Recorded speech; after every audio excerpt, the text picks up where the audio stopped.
Hello बच्चों, क्या हाल चाल है।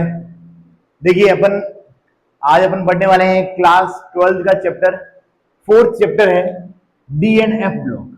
क्लास 12 का फोर्थ चैप्टर है डी एंड एफ ब्लॉक। देखिए, डी एंड एफ ब्लॉक एक आवर्त सारणी के दो ब्लॉक है। आवर्त सारणी अपन ने 11th क्लास में पढ़ी है, तो 11th क्लास के अंदर अपन ने जो आवर्त सारणी पढ़ी है उसके अंदर आवर्त सारणी को कितने ब्लॉक में विभक्त किया गया है? टोटल 4 ब्लॉक में विभक्त किया है। जैसे 4 ब्लॉक कौन कौन से हैं? S block, P block, D block and F block. ये 4 ब्लॉक में विभक्त किया गया है। तो उन 4 में से डी एंड एफ ब्लॉक जो बीच में आता है डी ब्लॉक, और सबसे नीचे जो आता है वो अपने पास एफ ब्लॉक, इनका अपने को अध्ययन करना है। देखिए, स्टार्ट करते हैं। पहले तो कि सर डी ब्लॉक होता कहां पर है?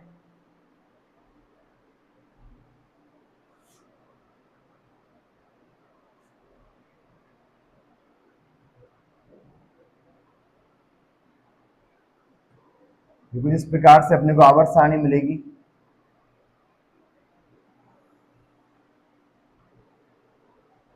नीचे ये 14 तत्व अलग अलग 28 तत्व एलिमेंट जो होते हैं यहाँ पर अरेंज है।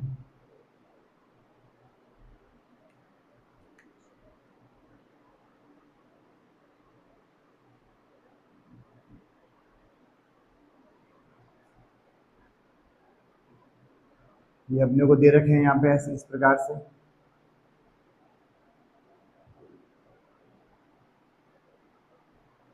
ये वाले कौन से हैं? P block. ये अपने पास में पी ब्लॉक। शुरुआत के जो दो दे रखे हैं, फर्स्ट एंड सेकंड जो वर्ग है वो है S block. First and second जो ग्रुप है वो क्या है? S block. फिर 3 से लेकर 3, 4, 5, 6, 7, 8, 9, 10, 11, 12। ये काफी बड़े बड़े हो गए, थोड़ा अरेंज कर लेंगे प्रॉपर अपन इसको, एक वापस बना देते हैं इसको।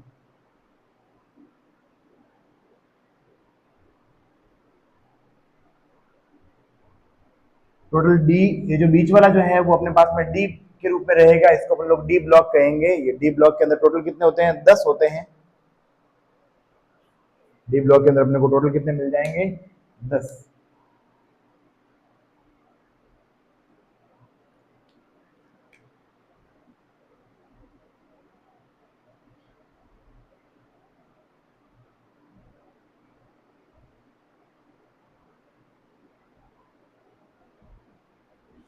3, 4, 5, 6, 7, 8, 9, 10, 11, 12।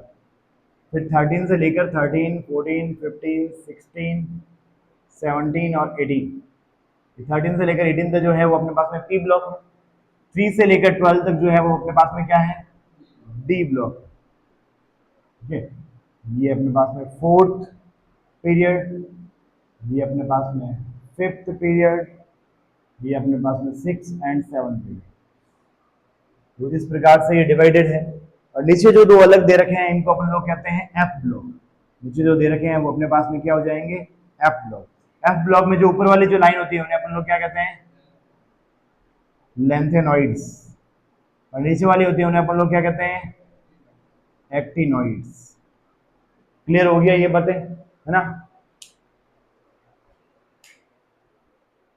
हाँ, अब देखो, अब अपने को ये समझ में आ गया कि सर यहां से यहां तक 3 से लेकर 12 तक जो अपने पास में डी ब्लॉक है वो एस ब्लॉक है, ये पी ब्लॉक है, और ये नीचे वाला जो है एफ ब्लॉक है।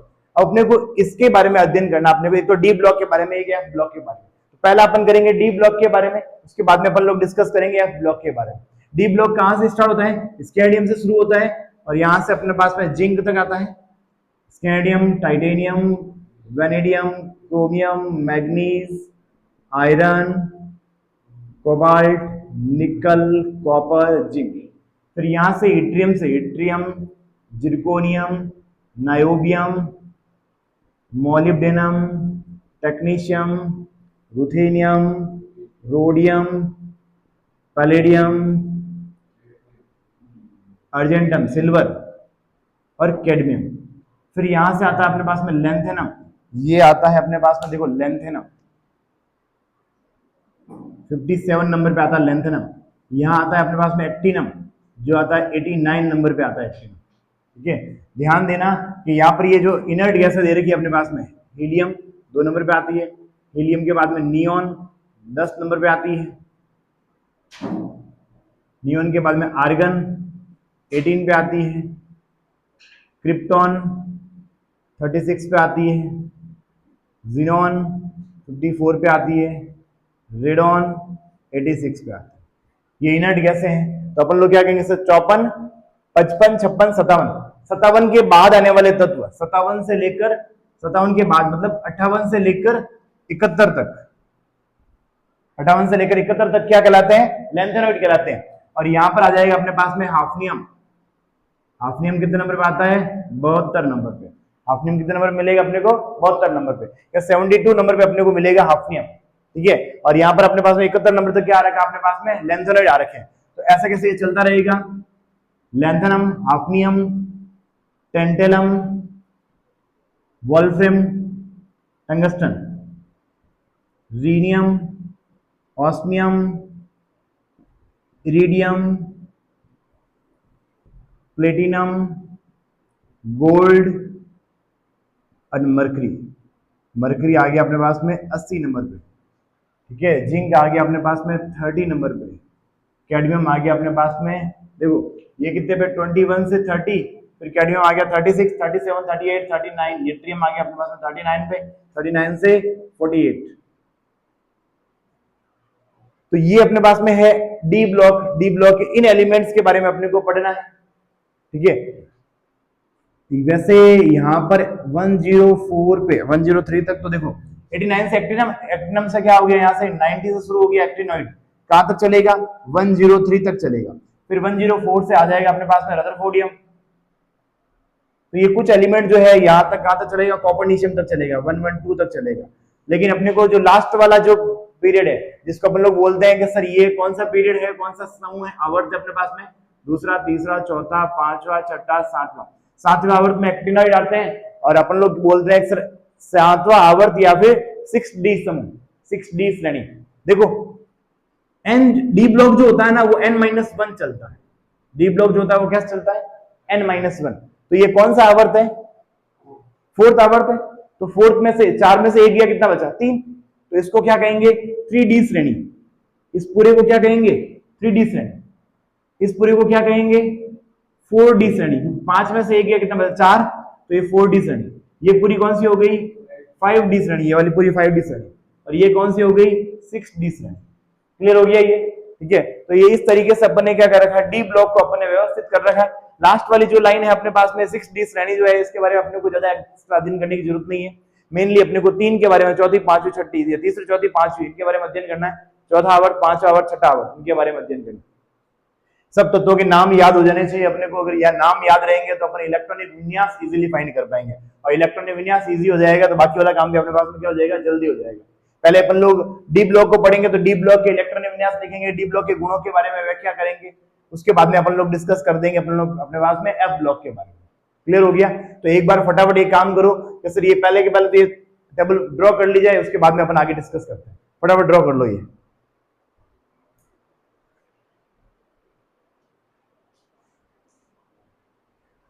हो गई रे ड्रॉ, बन गई। देखो अब इसके डी ब्लॉक के कुछ अपने को सामान्य गुणों का अध्ययन करना है कि डी ब्लॉक ऐसे कौन कौन से सामान्य गुण है, बेसिक गुण कौन कौन से हैं, उनका बारे में अध्ययन करना है।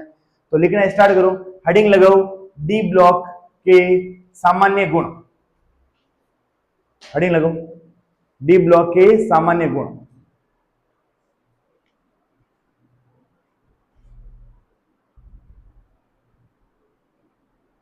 डी ब्लॉक के सामान्य गुण।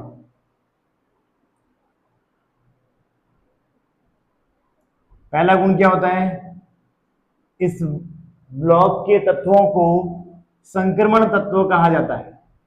इस ब्लॉक के तत्वों को संक्रमण तत्व कहा जाता है। लिखो, इस ब्लॉक के तत्वों को संक्रमण तत्व कहा जाता है।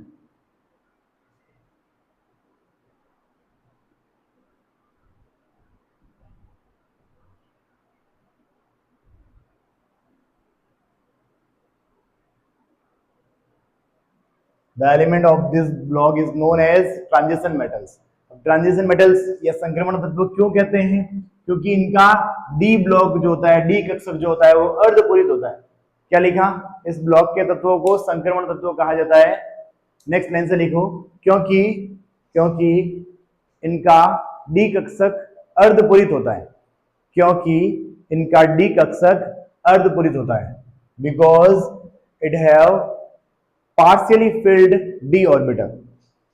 डी ऑर्बिटल जो होता है वो पार्शियली फिल्ड होता है, कंप्लीटली फिल्ड नहीं होता है, इसलिए इनको क्या कहते हैं? ट्रांजिशन मेटल्स कहते हैं। और ट्रांजिशन मेटल कहने का मेन रीजन क्या है? एस और पी के बीच में आते हैं, तो एस के इसके साथ में भी इजीली बॉन्ड बना देते हैं, इसके साथ में भी इजीली बॉन्ड बना देते हैं, इसलिए इनको क्या कहते हैं अपन लोग? ट्रांजिशन मेटल्स कहते हैं। इसके इलेक्ट्रॉन, एस के इलेक्ट्रॉन भी मूव कर सकते हैं और पी के इलेक्ट्रॉन भी मूव कर सकते हैं। तो पहला पॉइंट हो गया ये। अब अपने को इसमें ध्यान रखना, इसमें एक अपवाद है, एक्सेप्शन। कौन कौन से अपवाद है? जिंक, कैडमियम तथा मरकरी। जिंक, कैडमियम तथा मरकरी को संक्रमण तत्व नहीं कहा जाता है, तो अपवाद करके क्या लिखोगे? जिंक, कैडमियम तथा मरकरी को संक्रमण तत्व नहीं कहा जाता है। क्यों नहीं कहते हैं? क्योंकि इनका डी कक्षक जो होता है वो पूरा भरा होता है, D10 होता है इसके अंदर। जिंक, कैडमियम तथा, अपवाद करके क्या लिखोगे? जिंक, कैडमियम तथा मरकरी को संक्रमण तत्व नहीं कहा जाता है। जिंक, कैडमियम तथा मरकरी को संक्रमण तत्व नहीं कहा जाता है, क्योंकि इनका डी कक्षक पूर्ण भरा होता है। क्योंकि इनका डी कक्षक पूर्ण भरा होता है। क्लियर हो गया? समझ गए कि हाँ, डी जो भी डी ब्लॉक के तत्व हैं इनको क्या कहते हैं? संक्रमण तत्व कहते हैं। लेकिन जिंक, कैडमियम और मरकरी को अपन लोग संक्रमण तत्व नहीं कहते हैं, इनको ट्रांजिशन मेटल्स नहीं कहते हैं। क्यों नहीं कहते हैं? एक्सेप्शन क्यों दिया है इसको? क्योंकि यहाँ पे इनका जो डी ऑर्बिटल जो होता है वो कंप्लीटली फिल्ड होता है, क्योंकि इनका डी कक्षक पूर्ण भरा होता है। क्या लिख देंगे? क्योंकि इनका डी कक्षक पूर्ण भरा होता है। फिर अपन लोग सेकंड पॉइंट लिखेंगे, इनका जो विन्यास होता है, इलेक्ट्रॉनिक विन्यास, the electronic configuration of D block. इनका इलेक्ट्रॉनिक विन्यास क्या लिखोगे? इनका इलेक्ट्रॉनिक विन्यास n-1 डी, 1 से लेकर 10 तक, और ns 0 से लेकर 2 तक होता है। इनका इलेक्ट्रॉनिक विन्यास n-1, 1 से 10, ns 0 से 2 तक होता है। क्या लिख लोगे? इलेक्ट्रॉनिक विन्यास के लिख लोगे n-1, the electronic configuration of D block is n-1, 1 से n-1 डी, 1 से 10, और ns 0 से 2 होता है। ठीक है, क्लियर हो गया? इलेक्ट्रॉनिक कॉन्फ़िगरेशन लिख दिया। अब अपन लोग क्या लिखेंगे? इनका ऑक्सीडेशन नंबर, इस ब्लॉक के तत्वों का ऑक्सीडेशन नंबर क्या होता है? The oxidation number of the general oxidation number of D block is +2। क्या लिखेंगे? इनका सामान्य ऑक्सीकरण अवस्था, इनकी सामान्य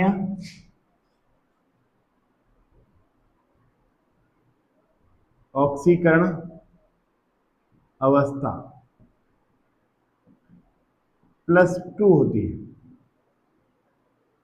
इनकी सामान्य ऑक्सीकरण अवस्था कितनी होती है? +2 होती है। और ये परिवर्तनशील ऑक्सीकरण अवस्था भी दर्शाते हैं सर, +2 से +7 तक हो जाती है इनकी। ठीक है, नेक्स्ट लाइन में क्या लिख दोगे? कि यह परिवर्तनशील ऑक्सीकरण अवस्था भी दर्शाते हैं। यह परिवर्तनशील ऑक्सीकरण अवस्था भी दर्शाते हैं। यह होगी अपने पास में 3 पॉइंट हो गए। ठीक है, अब देखो नेक्स्ट अपन लोग यहाँ डिस्कस कर लेते हैं। यह परिवर्तनशील ऑक्सीकरण अवस्था भी दर्शाते हैं। परिवर्तनशील ऑक्सीकरण अवस्था भी दर्शाते हैं का क्या मतलब हुआ?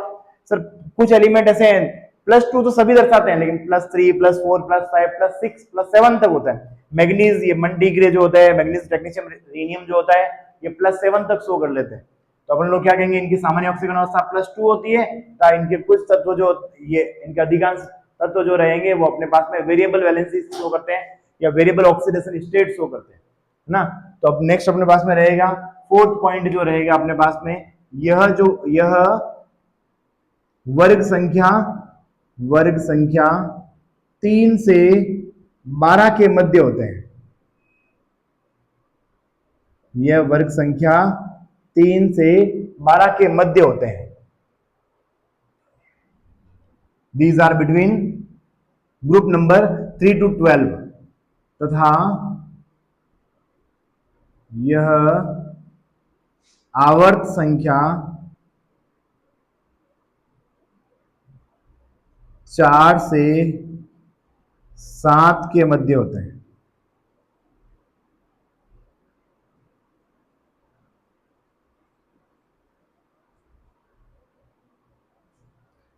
ये आवर्त संख्या 4 से 7 के मध्य and it between period number 4th to 7 है ना, 4th और 7 के मध्य अपने पास में, क्योंकि अपन लोगों ने क्या लिखा 4 से 7 इनके बीच वाले ये डी ब्लॉक कहलाते हैं। और ग्रुप नंबर समूह क्या हो गया 3 से लेकर 12 इनके बीच में जो आते हैं अपने अपने लोग क्या कहेंगे, इनको डी ब्लॉक कहेंगे। नेक्स्ट लिखो, 5th पॉइंट लिखो,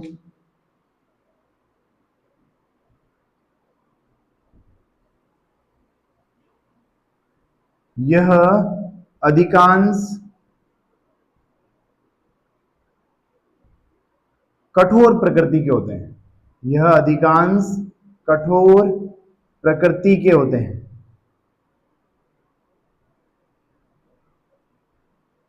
यह अधिकांश कठोर प्रकृति के होते हैं। क्या कहेंगे कि ये ज्यादातर कौन सी प्रकृति के होते हैं, कठोर प्रकृति के होते हैं। सर अधिकांश वर्ड क्यों यूज किया, क्योंकि यहां पर देखो इसके अंदर अपन लोग एक्सेप्शन लिखेंगे। These are maximum solid in nature. These are maximum solid in nature. Exception अपवाद क्या लिखेंगे, अपवाद लिख देंगे। सर अपवाद के अंदर एक्सेप्शन के अंदर आएगा मरकरी, जो किस फॉर्म में होती है, लिक्विड फेज में होती है, द्रव अवस्था में होती है। मरकरी क्या होती है, द्रव अवस्था में होती है। नेक्स्ट लिख देंगे अपन लोग 6 पॉइंट लिख देंगे, यह सभी धातु होते हैं। यह सभी धातु होते हैं। These all are metals। फिर नेक्स्ट लिख देंगे, यह विद्युत के सुचालक होते हैं।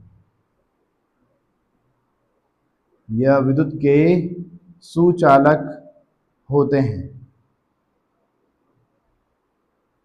These are good conductor of electricity। These are good conductor of electricity। 8th point क्या लिखोगे, इनके गलनांक तथा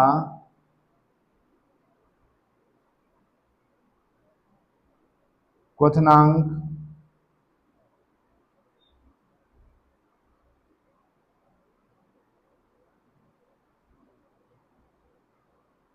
उच्च होते हैं। मेल्टिंग पॉइंट और boiling point of D block is high. इनके गलनांक तथा क्वथनांक उच्च होते हैं। जल्दी से नोट करो ये पॉइंट। हो गया ये, यहां तक हो गया ना। अब देखो अपन लोगों ने डी ब्लॉक के कुछ जनरल पॉइंट लिखे हैं, और इसके अंदर ऐसा नहीं है कि सर क्या डी ब्लॉक के सारे पॉइंट आ गए।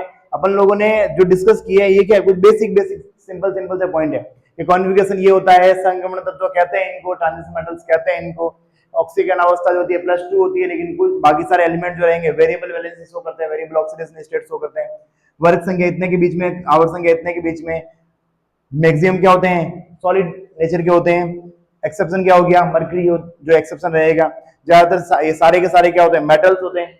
अपन लोग क्या बोलते हैं, विद्युत के क्या होते हैं, सुचालक होते हैं। सर इलेक्ट्रिसिटी के क्या होते हैं, गुड कंडक्टर होते हैं। गलनांक क्वथनांक क्या होते हैं, हाई होते हैं। इनके मेल्टिंग एंड बॉइलिंग पॉइंट क्या मिलेंगे अपने को, हाई मिलेंगे। तो ये अपने पास में क्या है, बेसिक प्रॉपर्टीज हो गई इसके डी ब्लॉक के। अब अपन को डिस्कस करना है इनका इलेक्ट्रॉनिक विन्यास, इलेक्ट्रॉनिक कॉन्फ़िगरेशन। इलेक्ट्रॉनिक विन्यास लिखना आता है, आता है इलेक्ट्रॉनिक विन्यास लिखना। चलो एक एग्जांपल, छोटा सा एग्जांपल लिखते हैं कार्बन का। कार्बन का इलेक्ट्रॉनिक विन्यास लिख के दिखाओ। ये डी ब्लॉक का नहीं है, लेकिन कार्बन का लिख के बताओ। कार्बन का कितना होता है, बोलो, मैं लिखता हूं, बोलो।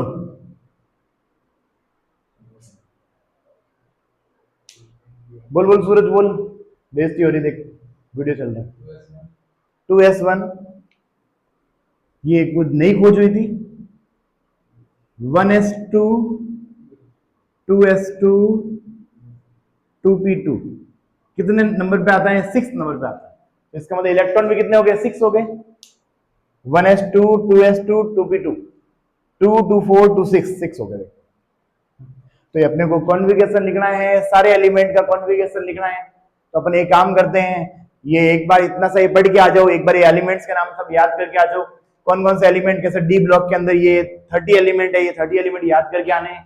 अगर ये याद हो जाते हैं अपन अपने, तो आगे नेक्स्ट क्लास में अपन लोग क्या कर सकते हैं, सर इनके इलेक्ट्रॉनिक कॉन्फ़िगरेशन लिखना शुरू कर देंगे। ठीक है, तो एक बार इतना सा कर लो रेडी, ताकि अपन बाकी वाला काम भी कर सकते हैं। ठीक है, बाकी चलो अपन नेक्स्ट क्लास में डिस्कस करते हैं कॉन्फ़िगरेशन, लेकिन एक बार बेसिक जो कॉन्फ़िगरेशन है एक बार थोड़ा सा पढ़ के आए, है ना, और एक बार इन सारे एलिमेंट्स के नाम लर्न करके आएंगे, कौन सा एलिमेंट कितने नंबर पे आता है।